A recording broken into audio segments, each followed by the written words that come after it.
That is what we do. We care for our families and we care for our friends because it is the right thing to do. We care for each other in our cities, in our villages, at school, and at home. And we care for each other at work because, well, it is the right thing to do.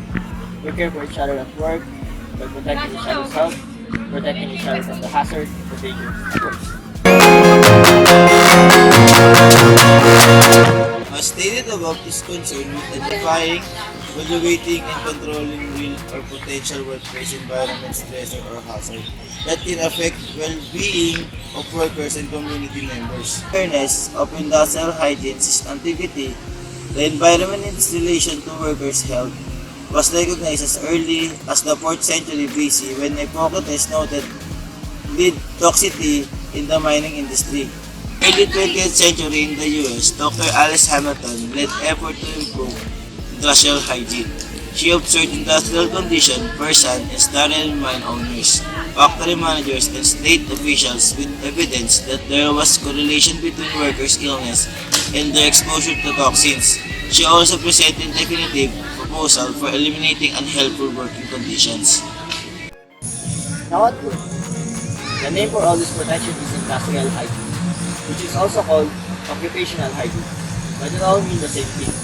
Both industrial and occupational means work, and hygiene means protecting health. In other words, we're simply talking about protecting people's health at work. Now at work, there are a lot of things going on.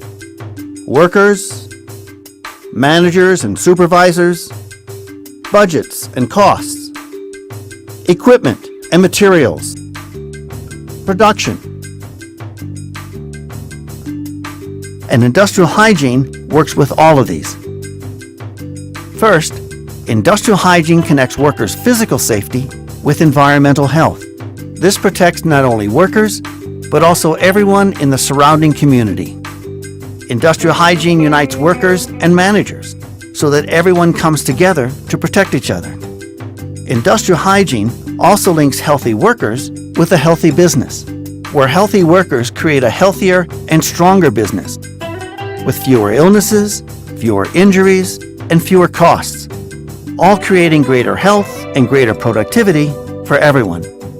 But most importantly, industrial hygiene connects work and home. Because when everyone's health is protected at work, those same workers can care for and protect their families and friends when they return home. It is the right thing to do. To be effective in recognizing and evaluating the job hazard and recommending controls, industrial hygienists must be familiar with the hazard characteristics. Major job risks can include chemical, biological, physical, and ergonomic hazards.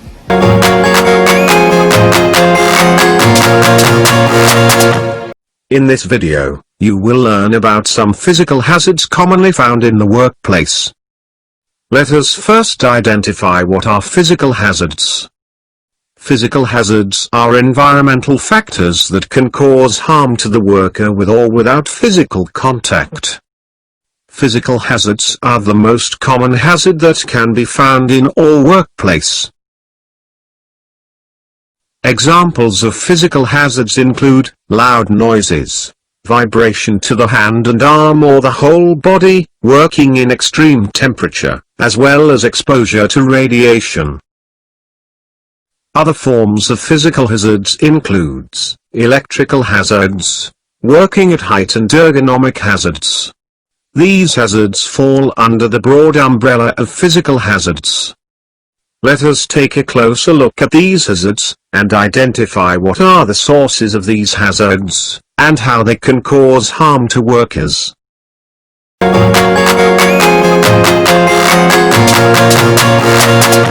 In this video, we will learn about chemical and biological hazards. Let us first look at chemical hazards. Chemical hazards are acute or long-term health effects caused by exposure to chemicals. Many manufacturing industries, research and development laboratories, as well as teaching laboratories have access to chemicals.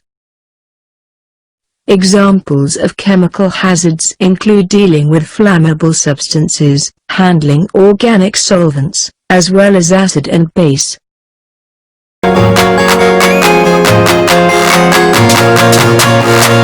Biological hazards is another broad category of hazards. Biological hazards, also commonly known as biohazards, are organisms or substances derived from organisms that can cause harm to other organisms, mainly to humans. Biohazards can be found in wastewater treatment plants, research laboratories as well as in hospitals. Examples of biohazards include pathogenic bacteria, viruses, or toxins from biological sources. Biological hazards. Living organisms such as fungi, viruses, and bacteria can enter the body and cause both acute and chronic infections. Workers who deal with plants or animals, and laboratory or medical workers are particularly at risk for biological hazards. But all workers can be at risk for hazards such as mold and bacteria that can cause Legionnaires' disease. Proper hygiene such as hand washing, ventilation, personal protective equipment such as gloves or respirators, and in certain cases, isolation of hazards can all help minimize the risk associated with biological hazards.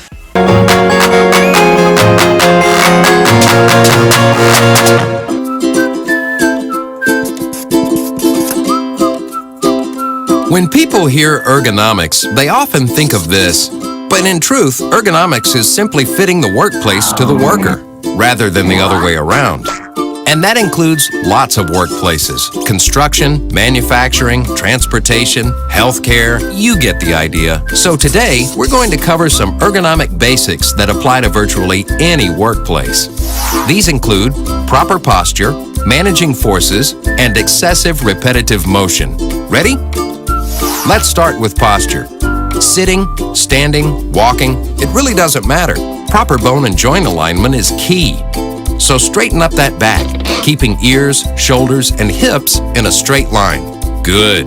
Now squat by hinging at the hip. Keep everything aligned. Now sit. Perfect. Maintaining that posture through your day and work, any work, will reduce fatigue, eliminate strains, decrease stress on joints and ligaments, and have you feeling great. If posture is good, forces are evil. Why? Because they assault your posture constantly. There are lift and carry forces, grip forces, push and pull forces, and just plain old gravity. Hey, let's help you out with this. To avoid injury, don't lift, pull, or push too much. Let your posture guide you. And if need be, get help or use a hand truck or other tool. Also, move that body. If you stand up a lot for work, sit.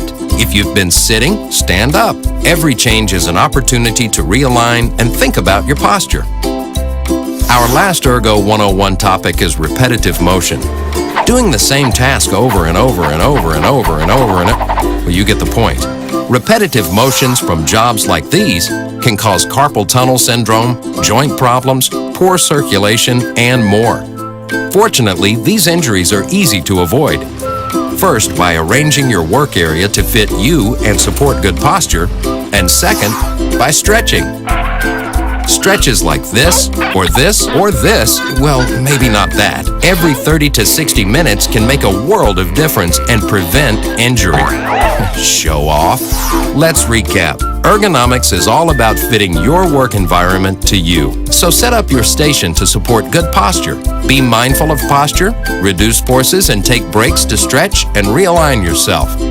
Do all that, and you'll be on your way to being more efficient, more productive, and healthier. Ergonomics.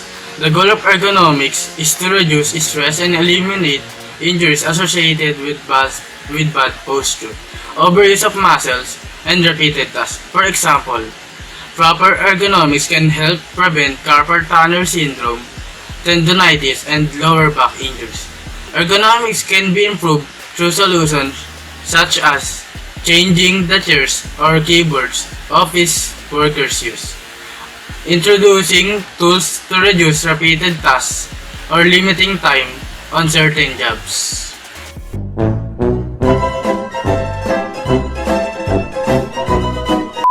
1, 2, 3, go.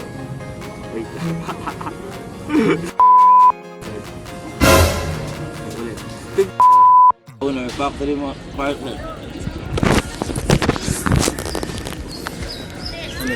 Kape.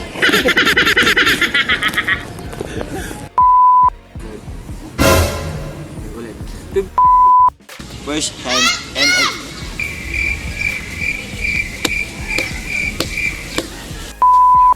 Ay, oo.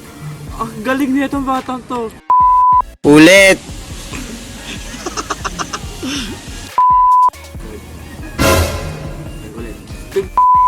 Ulit.